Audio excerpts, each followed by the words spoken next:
So should we do a coherence exercise? Let's end with that. Yeah, I didn't know we were going to do this. I typically have a soundtrack that I use that helps. We can do it without the soundtrack. We'll do the soundtrack of life. Beautiful. So what I want to begin by saying, there is no incorrect way of doing this. There are techniques that we've learned that work with some people almost universally, and so I'm going to share some of those techniques. So the 3 steps, for anyone who's not familiar with this, 3 steps. It is focus, breath, and feeling. So if you haven't done so already, I'm going to invite everyone to close your eyes and allow your awareness to move from the world around you to the world within you. And we want to begin by focusing on our heart center. One of the things that I've found with indigenous people from all over the world who want to focus on the heart is they will gently touch their heart in a way that is comfortable for them. It can be a single finger on the sternum, a couple of fingers, it can be an open palm, it can be a Buddhist mudra held, nestled right into the sternum. But the key is that our awareness will always go to the place on our body where we feel the sensation, where we feel the touch. So if you touch your heart center in the center of your chest and allow your awareness to go to that place, this is the first step. And holding our focus in this place on our heart, the second step invites us to breathe a little bit slower than we would typically breathe. And here's the key.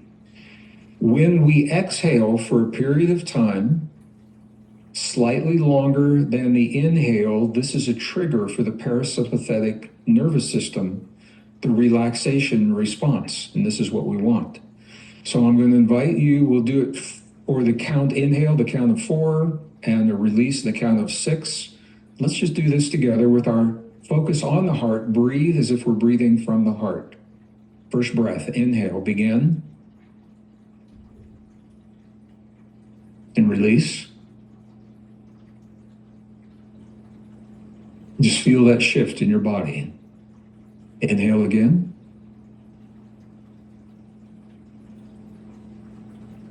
And release.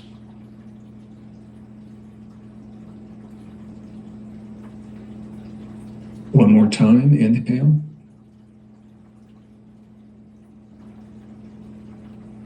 Release your breath. Just allow your body to settle into that rhythm. Again, inhale.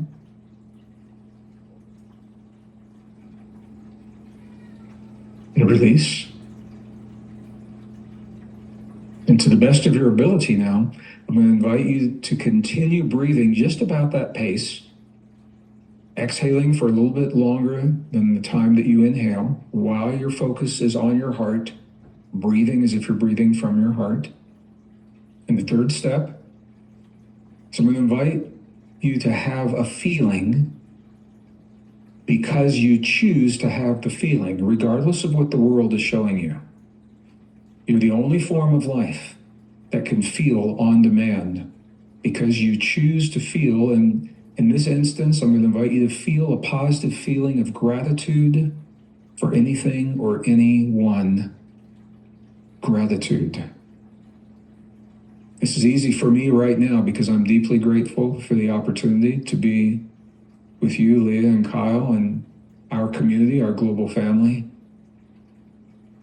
I'm grateful for the opportunity to come together in this way, to honor the gift of our humanness, extraordinary potentials within us.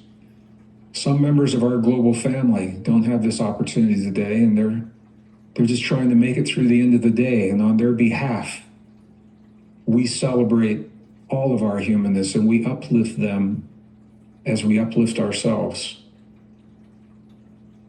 Harmonizing our heart and our brain, just feel that feeling as we breathe from our heart, holding the focus on our heart. Let's just take a moment in silence and do this for a few breaths.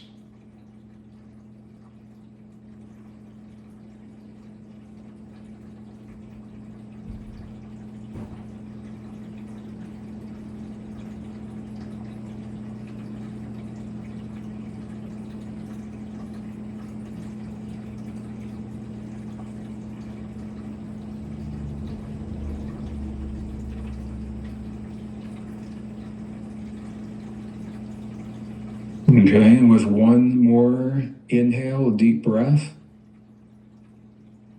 And as you begin to release that breath, become present in the space that we find ourselves in. Gently begin to open our eyes. Allow that breath to release. Thank you so much, Greg. Thank you, Greg. Yeah, well, thank you for the opportunity. And, I've had people say to me, it's interesting, I've had people say it's too easy, this is too simple, because we're conditioned to think in terms of complexity. But I want our community to know that nature is simple until we make it complex through words, numbers, equations. Nature is very, very simple. And it makes perfect sense to me that we would already have the tools that trigger a cascade of healing in our bodies and that feed the field what it is that we want to experience. It makes perfect sense that we would have these today and that we've always had them from the time the first human appeared on the face of the earth. We can compare our genome today to the genome of our ancestors, and the DNA hasn't changed. They had the extended neural networks, they had everything that we have right now. So we are wired. We are wired for healing. We're wired for peace. We're wired for coherence. And I really appreciate the opportunity to be with you today and to share this. And I'm looking forward to seeing you in May at the Heart Math event. And we will do this with a whole lot of people all over the world.